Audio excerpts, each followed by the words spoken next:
Bonjour, je suis Serge, pour ceux qui ne me connaissent pas, le vigneron du domaine de terre de Mistral. Aujourd'hui, je vais vous parler du travail du sol et de la vie du sol, puisque sans un sol dynamique, nous n'aurons jamais un joli raisin qui fera des jolis vins. Parce que pendant des années, on a considéré le sol comme un support inerte sur lequel on allait apporter des éléments minéraux. Et on ne se souciait absolument pas de ce qui s'y passait. On a fait un peu marche arrière sur le sujet, ou plutôt marche avant, puisque maintenant nous avons des méthodes pour lui redonner vie, et je vous invite à me suivre et je vais vous expliquer comment. Donc, sur tout le vignoble, une rangée sur deux est semée en céréales juste après les vendanges, en début d'automne. Ces céréales vont se développer comme les parcelles en production tout l'hiver, début du printemps.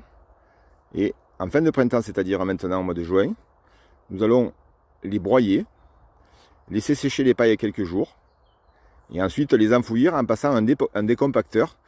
Et ce décompactage permettra également de capter et de faire éponge dans le cas où nous pourrions avoir des orages pendant l'été. Et tout cet ensemble-là permet à la vigne de mieux assimiler tous les éléments minéraux dont elle a besoin pour se développer. Sur le deuxième interligne de toutes les parcelles, nous allons laisser un enherbement naturel. Celui-ci va rester la durée de vie de la parcelle avec ses vignes. Elle a plusieurs objectifs. Le premier, c'est de maintenir une biodiversité, entre autres les abeilles, puisque des fleurs s'y développent, mais aussi tout un tas d'insectes. Des oiseaux peuvent venir s'en nourrir.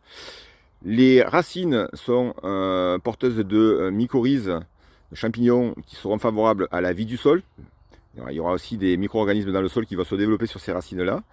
Et pour pas que la vigne souffre de la concurrence hydrique générée par ces herbes, nous allons les tenir très rases, tondues plusieurs fois pendant l'été.